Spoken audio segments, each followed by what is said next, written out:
మహాగణుడును మహోన్నతుడైన యేసుక్రీస్తు నామములో మీ అందరికీ వందనములు. ప్రియులారా, దేవుని వాక్యము ధ్యానిందాము. మొదటి యోహాను పత్రిక 5వ అధ్యాయము 3వ వచనం. మనం ఆయన ఆజ్ఞలు గైకొనుటయే దేవుని ప్రేమించుట, ఆయన ఆజ్ఞలు భారమైనవి కావు. ప్రియులారా, ఉదయకాల సమయంలో పరిశుద్ధాత్మ దేవుడు మనందరితో మాట్లాడుచూ ఉన్నారు.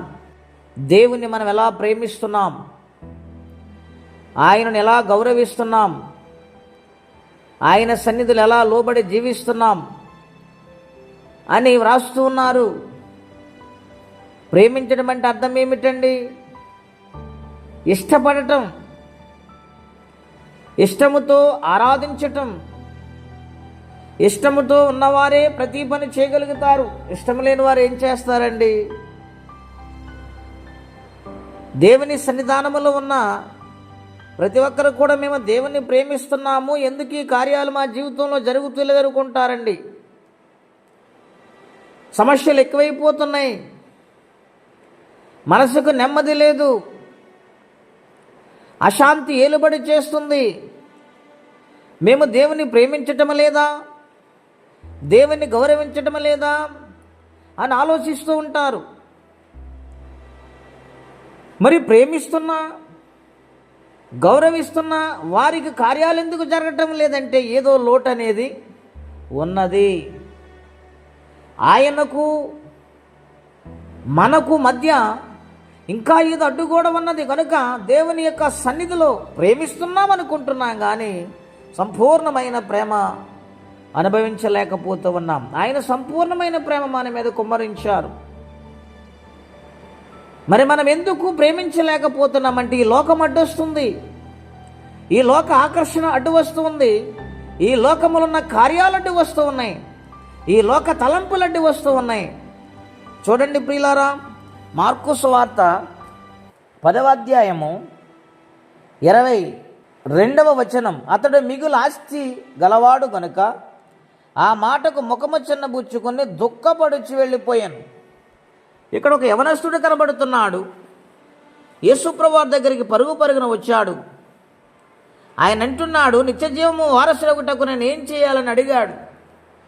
యేసుప్రభువారు చెప్పారు, నరహత్య చేయొద్దు, తల్లిదండ్రులను సన్మానించు, అందరిని గౌరవించు, ప్రేమించు, అబద్ధ సాక్ష్యం పలకొద్దు అని కొన్ని విషయాలు చెప్పినప్పుడు అతను అంటూ ఉన్నాడు, నాయనా, నేను చిన్ననాటి నుంచి అలాగే చేస్తూ ఉన్నాను అని దేవుని ఎదుట ఎంతో గౌరవంగా విన్నవించుకున్నాడు. యేసుప్రభువారు అతన్ని ప్రేమించాడని రాస్తుంది ఇక్కడ. ఆయన ప్రతి ఒక్కరిని ప్రేమించు దేవుడై ఉన్నాడు. ఆయన ప్రేమలో లోటు లేదండి, మన ప్రేమలో లోటు ఉంటుంది. ఒకరిని ఒక రకంగా, మరొకరిని మరొక రకంగా, రకరకాల ప్రేమలు మన మనసులో ఉంటాయండి. అందుకే దేవుని కార్యాలు మనం చూడం.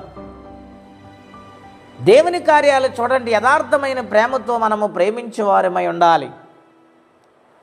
ఇక్కడ అతని ప్రేమ తన యొక్క కుటుంబమును గూర్చి, తన జీవితాన్ని గూర్చి దేవునికి సమాధానం చెప్పాడు, కానీ అతనిలో నిజమైన ప్రేమ లేదు. ఎందుచేతననగా అతడు మిగులు ఆస్తిపరుడు కనుక అతడు వ్యసన పడిపోయాడు. దేవుని ప్రేమను పట్టించుకోలేకపోయాడు. మాట్లాడుతున్నది ఎవరో గ్రహించలేక తన ఆస్తి అడ్డు వచ్చింది. తన కన్నులకు యేసుప్రభువారు మరుగైపోయారు. అతను చూస్తున్నాడు కానీ ఆత్మీయ నేత్రములు తెరవలేకపోయాడు. కాబట్టి సమస్తమును కలగజేసిన దేవుణ్ణి విడిచిపెట్టేసి నిత్యరాజ్యాన్ని పోగొట్టుకున్నాడు. ఇది నాన్న దేవుని సన్నిధిలో దైవజనుడిగా నేను మనవి చేస్తున్నాను. ఏది మనకు అడ్డు వస్తుంది దేవుని సన్నిధికి రాకుండా? ఆయనను సంపూర్ణంగా ప్రేమించకుండా ఏ సమస్య వెంటాడుతూ ఉంది, అది ఏ ఆశ అయినా, ఏ సమస్య అయినా, ఏ తలంపైనా ఈరోజు దాన్ని విడిచిపెట్టగలిగితే నిత్యరాజ్యానికి వారసులు అవటమే కాకుండా జీవితంలో ఏదైతే అడుగుతున్నారో అది కూడా సంపూర్ణంగా పొంది నిత్యరాజ్యానికి వారసులుగా మారిపోతారు. అటువంటి ప్రేమ దేవుని యందు మనం కలిగి ఉండాలని పరిశుద్ధాత్మ దేవుడు తెలియజేస్తున్నారు. కనుక ప్రతి ఒక్కరు దేవుని ప్రేమించేవారుగా మారదాం. మట్టి కృప తీర్మానం పరిశుద్ధాత్మదిన మనందరికీ దయచేయునుగాక. ప్రార్థనండి. అత్యంత కృప కలిగిన దేవా, మహోన్నతమైన మీ నామం కొరకై స్తోత్రం చెల్లిస్తూ ఉన్నాం నాయన. నీ ప్రేమ ఎంత గొప్పదో నాయన, ఈరోజు మాతో మాట్లాడారు. నీ ప్రేమ ముందు ఏ జడ్డు రాకూడదు నాయన.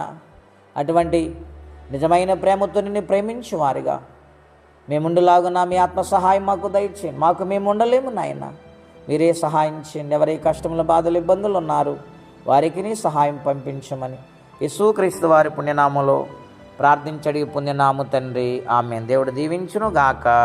ఆమేన్.